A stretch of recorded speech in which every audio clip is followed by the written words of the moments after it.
Get out of here. You're out of your league with that low education. Don't you get it? There's no way someone as incompetent as you should be at such a prestigious party. My boss John looked down on me with utter contempt, smirking triumphantly. His face was so hideously smug that it left me in disgust. Understood? I'll leave, just as you say. John's laughter echoed throughout the venue. With a laughter that sounded almost like screams behind me, I left the venue. I'm George, a 41-year-old office worker. I have a sister who's 5 years older than me. Our parents passed away in a car accident when I was in high school. Therefore, I've always looked up to my sister, who raised me in their stead. My older sister Emily is a strong woman. She always pulled me along, especially when I was a tearful kid. She would appear out of nowhere to rescue me from bullies, driving them away. Even when our parents were alive, Emily's training methods for me were intense. In our neighborhood, she was known as a reincarnation of a famous historical figure. You appear quiet, so you need to be strong to not get pushed around, she would say. With that, she enrolled me in a wrestling club and trained me daily. I was rigorously trained by my sister, who was like a taskmaster to the point of feeling nauseous. Because my sister was also in a sports club, she was like a demon when it came to coaching. Thanks to that physical training, I was no longer a target for bullies. This didn't change even after our parents died. Mom and Dad are gone, but we need to be strong. Now, intelligence is also important. Furthermore, my sister would daily insist on studying, and if I looked like I was about to fall asleep, she would nudge my head and scold me. Constantly under pressure, my grades, which were once failing, started improving. I believe it's thanks to my sister that I've been able to lead a stable life. Although I never quite managed to overcome my somewhat timid nature. Rough and rowdy as she might seem, Emily always put me first. She'd give me the best part of our treats, like the part of a snack with more filling, and would make me a late-night snack when I was up studying. It was a subtle kindness, but I greatly respected her for it. Because of her, I managed to get a job at my current company. Work was tough, but nothing compared to my sister's training. Working hard at the company, I achieved a respectable position.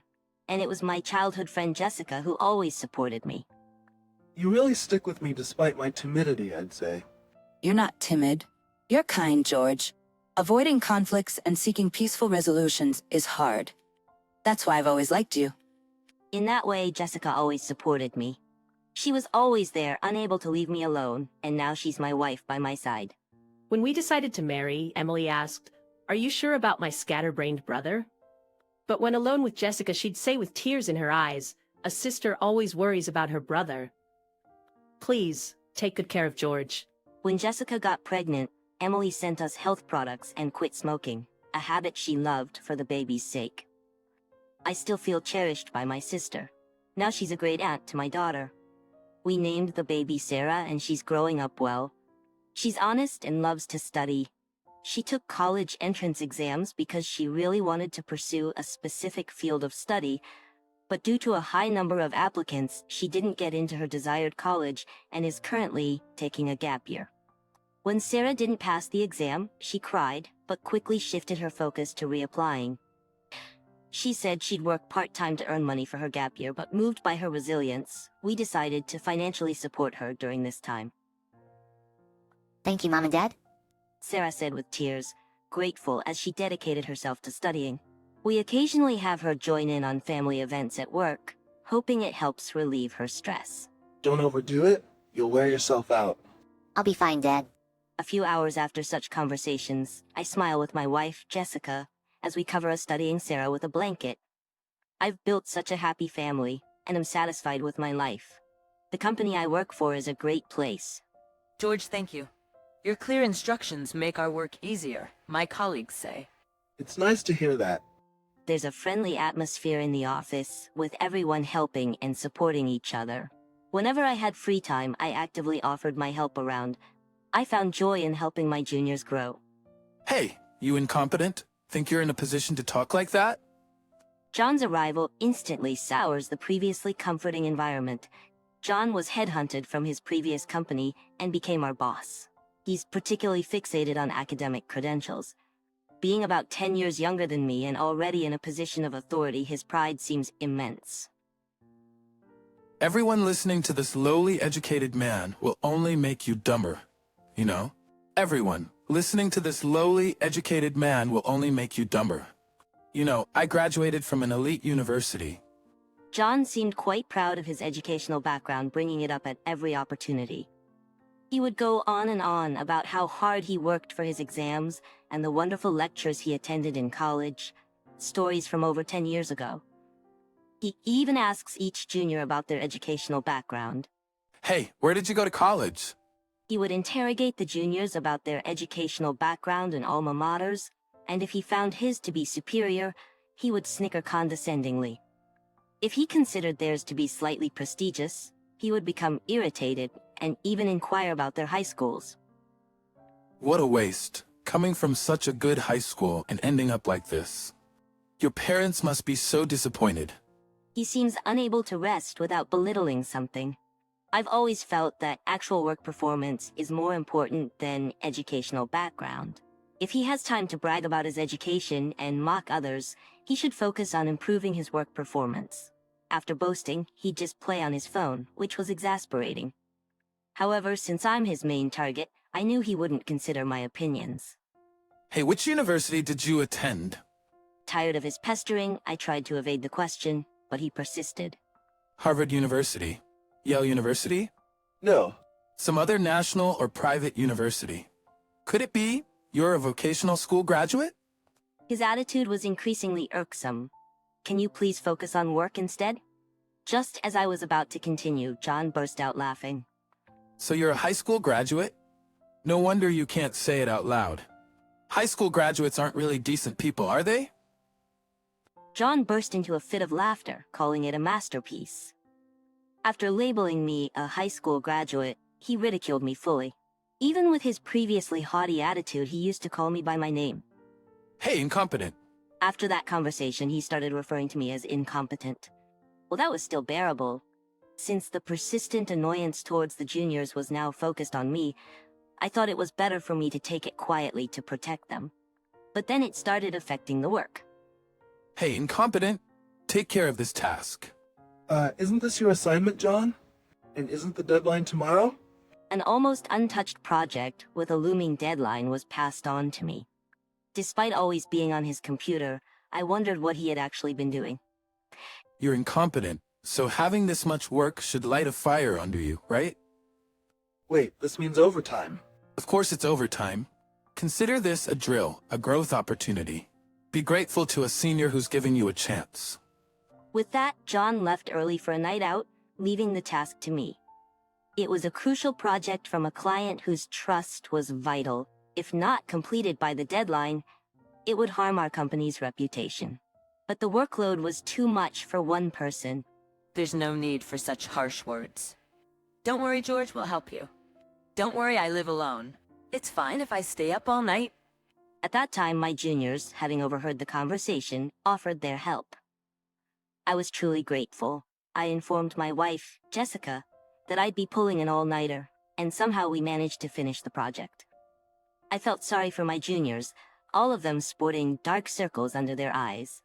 That's when John showed up, not to appreciate our efforts, but to yell at us. Hey, what are you doing with those foolish faces? You finished the work, right? I was too tired to be angry, and all the credit for our hard work was taken by John. Naturally, the atmosphere in the department turned tense and uncomfortable. Feeling helpless, I let out a sigh. No matter how hard I worked, only John received praise from the clients. It seemed my exhaustion was also reaching my wife. Are you okay? You've been looking pale lately. Do I look that way? Yes, you didn't come home last night, and Sarah was feeling lonely. Something's bothering you.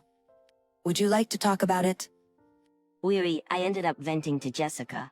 Actually, there's this troublesome guy who's become our boss. He's been piling work on me, but thanks to the juniors, we managed. That sounds tough. Tell me more about it. I took advantage of Jessica's kindness and talked more about John. How dare he? That's unacceptable. Jessica was angry on my behalf. I found solace in her. From time to time, I would vent to her about the days of being bullied by John. But considering my juniors, I knew I had to do something soon. The day my patience ran out finally came. John nudged me with his elbow and started talking to me. Hey, incompetent. You have a daughter, right? A daughter? Don't play dumb. It's about your daughter who's taking a gap year. How does he know about my daughter? I remembered that he probably saw her at the company-wide barbecue we had. Despite a bad feeling, I asked John. What about my daughter? That girl, failing to get into college, is just as incompetent as you. So what about it? Humph. Well, she's not bad looking. Consider yourself lucky. I'll take her as my wife. She can do household chores and cleaning, right? What? I was in shock, as if struck by lightning. Daughters of incompetence like you don't have many suitors. So this weekend, host a dinner for me and introduce her. Who knows, with the right approach, she might become a good woman. In other words, John was targeting my daughter. There was no way I could allow that. Anger made my fists tremble. If you hand over your daughter, I might talk to my uncle about promoting you. For someone like you, promotion is an honor you've never dreamed of. There's no way that's possible. I argued back, forgetting all formalities. Who would hand over their daughter to a man nearly 20 years older? John seemed surprised that I resisted. Incompetent, and yet you dare defy me, brave of you. His face turned into a demonic scowl and he walked away. His hostility towards me intensified after this incident. Jessica, more worried about my increasing workload and worsening complexion, tried to get me to talk, but I couldn't. The thought of our daughter being targeted by an older man would hurt both Jessica and Sarah. I couldn't bear the feeling of my own inadequacy.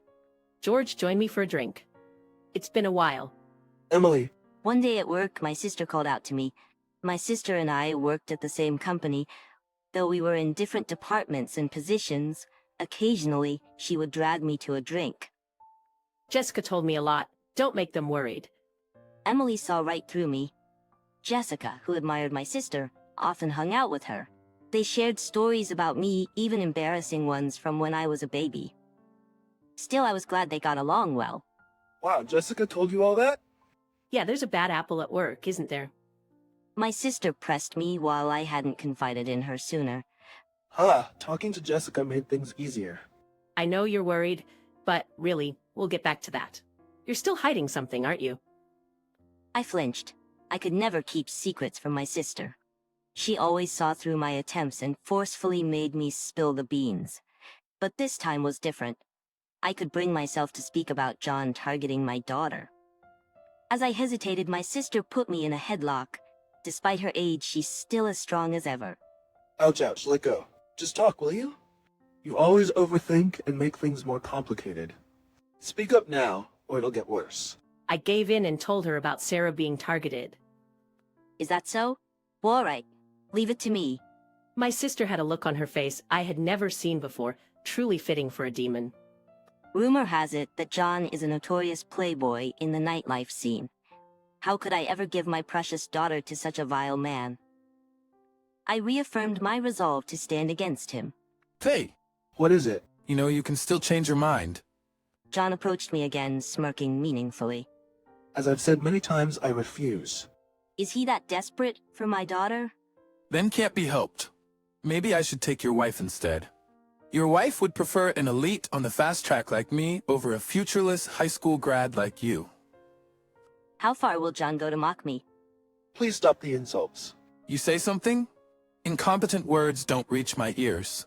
Once I get your wife, maybe your daughter too. Seeing his vile, contemptuous face, I was overwhelmed with anger. Without thinking, I grabbed John. Don't you dare insult my family anymore. A junior who happened to pass by held me back. What, you low-educated incompetent defying a high-educated superior? Remember this, you no longer have a place here. John left with those parting words. George, I understand how you feel. I would feel the same if someone said that to me, but he's not worth your trouble. I was admonished by the junior and regretted my impulsive actions. After that, I endured days of John's intensified harassment and nastiness.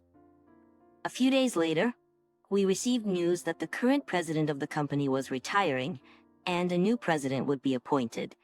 A party was to be held for the inauguration. I'm attending the party too.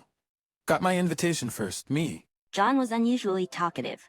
The new president's name was to be revealed at the party as a surprise. With my education, I'm sure to be a favorite of the new president. Once I'm in his good graces, some incompetent will be fired for sure. Poor thing, over 40 years old. John sat back in his chair, pleased with himself. Technically, all employees were invited, but I kept quiet to avoid further comments. John spoke to me. Oh right, you better come to the event. Yes, I understand. His response was a smirk. He was definitely plotting something. On the day of the party, I had to arrive at the venue early due to some circumstances. What? No seat? I tried to confirm my seat with the hotel staff, but the response was there isn't one. As I expressed my confusion aloud, I heard laughter from behind. It was John. What a stupid luck. He pointed and laughed at me. You don't have a seat. Why not? I took care of your seat. It's inappropriate for a low-educated person to be here. It's only a matter of time before you lose your real seat in the company. Such childish behavior is unimaginable for an adult in a professional setting. Was he really this thoughtless? I was shaken by John's childishness. No, I've been invited too. That's what I'm saying. There's no seat for an incompetent. Don't dirty the celebration of the new president. I frowned at John's vulgar language even in such a formal setting. Unless you're finally willing to introduce your daughter to me, I might consider it. I thought really, but after seeing the person behind John, I decided to comply with his words. I refuse about my daughter. I'll be leaving then. What? John looked surprised at my straightforward retreat. However, his expression quickly turned triumphant. Staying any longer wouldn't change John's mind. Tired of it all, I relaxed with a coffee in my room, but it was just a little longer to endure. Right about now, clueless John will be getting his comeuppance. As I leisurely sipped my coffee, I received a call from John on my phone. I smiled and answered the call. Hey, what's this about? Come back here. What are you doing? Oh! His voice, filled with panic and the angry shouts leaking from the speaker, made me laugh. You didn't expect me to be the new president announced today, did you? Yes, the new president to be introduced at the party was me. The person who was watching me from behind John was my sister. John must not have noticed her at the time. Unfortunately for you, I am the new president who was to be announced at today's party. Actually, the company was founded jointly by my sister and her husband, my sister, having studied business management with a college friend who is now her husband, teamed up to start the business. The company grew rapidly under my assertive sister and my brother-in-law, who was a genius at administrative work. After the company was on track, my sister supported him from behind the scenes. He was always kind to me, and I aspired to be like him. My sister always laughs it off when talking to me, but I can tell by looking into her eyes. She is truly in love with her husband. Admiring my sibling couple, I wanted to help and join the company. No special treatment because we're family. My sister didn't favor me, so I had to join purely on my own merits. I didn't want to be promoted easily because I was family, so I asked not to be put in a position. That's why only a few trusted people in the company knew I was the president, couple's brother. Then one day my brother-in-law was diagnosed with a serious illness. His surgery was necessary, but unfortunately his physical strength was waning in his 50s. Unable to fully function as president, he decided it was unfair to the employees to continue. So he stepped back to become chairman, and a replacement was needed. I was the one chosen for the position of the new president. You're taking over from my husband. I remember spitting out my drink when my sister suddenly told me this during a drinking session. Wait, hold on. There must be someone more capable in the company. With my husband's condition and my upcoming business, I need someone I can trust to kick into gear. Though she put it roughly, I knew she recognized my abilities. I chuckled at her transparent attempt to hide her feelings and scratched my head. I'm no match for my sister, am I? With Sarah involved, I had to put in a nail before anything bad happened. That's why my appointment as the new president was decided. My brother-in-law felt the same as my sister, humbly suggesting that if they were to entrust the company started together to someone, it had to be me. Ever since we first met, I felt you had a similar aura to me. You may hold a lower position, but you have real talent. Please take this on. Unable to refuse under such circumstances, I resolved to become the new president. This was communicated only to the executives, and those who didn't know I was their brother were surprised. But, having been informed by my sister and brother-in-law, they accepted my new role as president. However, John had no way of knowing this.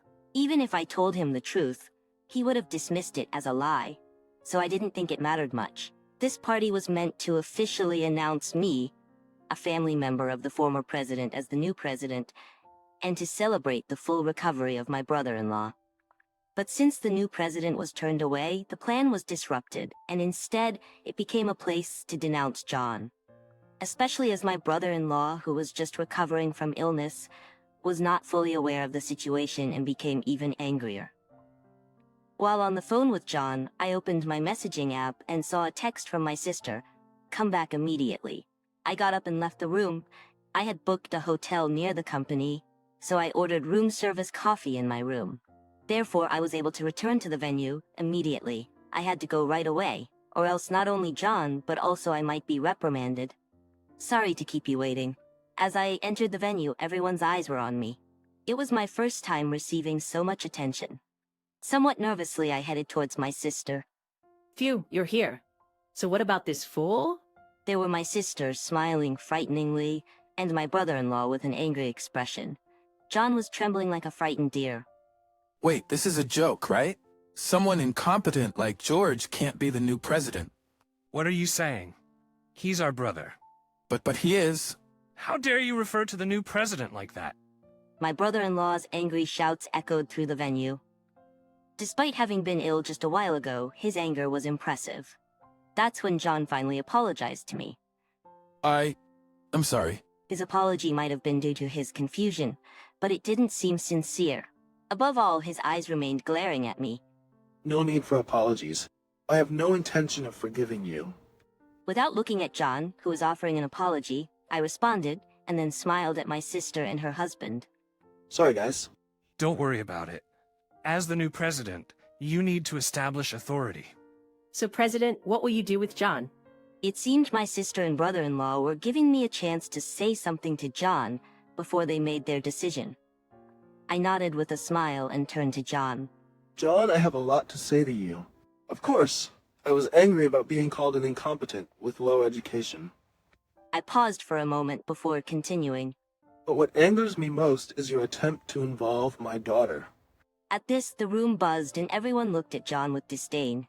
Many attendees had daughters of their own age, so they likely understood my feelings. John's face turned pale as he looked around frantically. No, it's not like that. I mean... So what do you mean? I heard you said you'd train her into a good woman. No, it's... It's impossible for a man in his late 30s like you to get my lovely niece. John stammered as my sister confronted him. Oh, and George isn't a high school graduate. That's right. We should clear that up too. Yes, contrary to what John had been insulting me with, I'm not a high school graduate. I did go to high school here, but for college I went abroad. Abroad? But you said you weren't a college graduate. That was just your misunderstanding. You are harping on about some universities, but I didn't think telling you the truth would make any difference. You could have easily found out about my brother's background with a little research. How careless. John's eyes widened at my words. My sisters thought it was important for me to study business abroad, so they sent me to an overseas university, right after high school. Well, I don't boast about my education like someone I know. That's impossible, you being uneducated. Really? You just don't get it. Didn't you want to know I wasn't uneducated? My question, John bit his lip. My brother-in-law stepped forward. We will consider this matter thoroughly. Don't expect to work as you have been until now. At his words, John's shoulders slumped. Then George, as the new president, could you give a speech? Of course. I gave my speech as the new president in front of everyone and left. Opening the door at home, my beloved wife and daughter were waiting. Welcome back. Congratulations on becoming president. Dad, I'm glad you worked so hard. Thank you. I had a lot of delicious food at the party, but nothing beats my wife's home cooking and the beer poured by my daughter. Feeling happy, I remembered the past. I started having special feelings for Jessica during high school. I was struggling with the prospect of exams. I aspired to study economics and management, admiring my sister and brother-in-law. You should do what you love. My sister always told me, but I was determined in my decision. However, feeling burdened when my brother-in-law and sister offered to pay for my education abroad, I felt like I was relying too much on them. That's why I thought I should work and save money before going abroad, so I discussed it with Jessica. I'm always too dependent, aren't I? Not at all, you're amazing. But always relying on my sister and brother-in-law.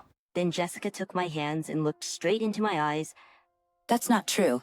Going abroad will give you the chance to acquire skills different from your sister and brother-in-law. Don't be modest. I wish I could protect my sister someday. Don't worry. First, let's meet the expectations of your sister and brother-in-law. Jessica was the one who comforted and supported me when I felt hesitant and unsure. She always gave me kind words, and gradually she became a very special person to me. Encouraged by Jessica and my siblings, I decided to go to a university abroad. But going abroad meant making her wait. When I told her to find her own happiness, she slapped me. Idiot! Do I look like that kind of woman to you? I'll wait for you until you come back, and don't you dare cheat. She stayed in touch, supporting me during my time abroad. The university abroad was totally different from the universities here. I pulled many all-nighters and struggled to gain skills abroad before returning home. Welcome back. Those were Jessica's words when I proposed to her, and we happily got married. Then she gave birth to our daughter, Sarah. Thank you, Jessica, For what suddenly? for talking to my sister. It helped me get back at him. Of course I can't tolerate anyone hurting you and our daughter. Jessica said with a smile. After the party, I decided to tell Jessica and Sarah about the ordeal since I had worried them. That old man was after me? Gross. I can't believe it. You got him good. They were both shaking with anger. But Dad, you still protected me even though it put you in a bad spot, right? Thank you. Sarah thanked me. I may be the new president, but my brother-in-law still has more authority due to handover work. When I went to the department where I had worked, John wasn't there. It seemed John really wasn't capable at his job. Looking at his computer, there were only signs of him surfing the internet. Above all, I was appalled to find that he had been reading pirated comics. I was shocked at his lack of morals. Ironically, this led to the implementation of stricter security software, which might be something to be thankful for. I decided to ask my brother-in-law about John's situation. John was originally in another company, but got himself into trouble by pushing work onto subordinates, stealing credit, and causing problems with women. He had an affair with a coworker, which was discovered by her husband, leading to a scandal and his inability to stay at his previous company. He left under the guise of voluntary resignation and applied to our company's mid-career recruitment program. My brother-in-law usually attends interviews but was absent due to illness at that time, so John's past was not known. Because of this, it seems the information about John wasn't properly communicated. An excellent man like me would naturally be headhunted by this company. I came here on my own accord, even though the former president tried to retain me. John boasted like that, but it was all lies, which was a letdown to learn. When my brother-in-law inquired about John's previous company, almost only negative things came up. They said him being good is just absurd. Frankly, we were overjoyed when he left. It's rare for someone to be spoken about in such terms. In the end, my brother-in-law didn't immediately fire John, but decided to transfer him to a branch office. That meant he was now under my sister's jurisdiction, but the place John was assigned to was filled with highly educated people. John, with his so-called high education, couldn't get by there, and having always pushed his work onto others, lacked experience and was constantly getting criticized. Hooray! John is not coming anymore. Hooray! Seeing the juniors cheering made me realize how much trouble I had caused them. However, it was only a matter of time before John would resign. I'm highly educated. Even with his boasting, his new assignment was meaningless. So what? In that sense, I graduated from a top university. I studied abroad.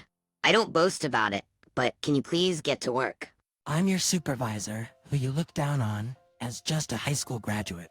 But in this company, if you work hard and gain experience, you're valued.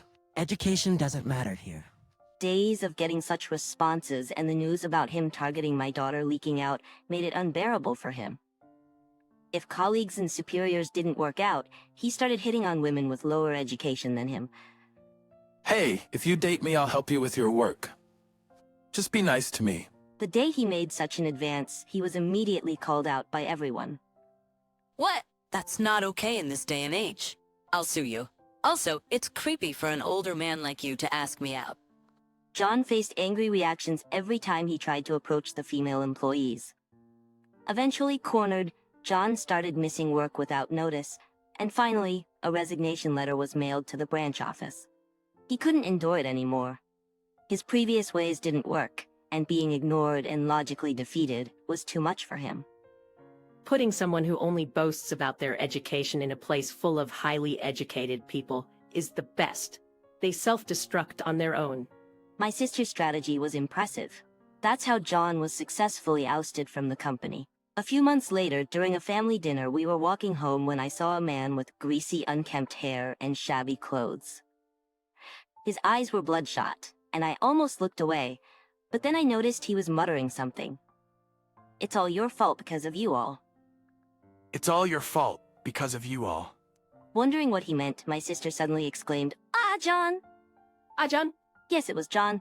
I didn't recognize him at first because his appearance had completely changed. But it was John. He must have had a tough time since leaving the job. He had aged so much that he looked more like an old man than me. Feeling an ominous premonition from his clearly unwell state, he suddenly shouted, "It's all because of you. You ruined my life." It's all because of you. You ruined my life. Then he lunged at my sister, who was leading the way.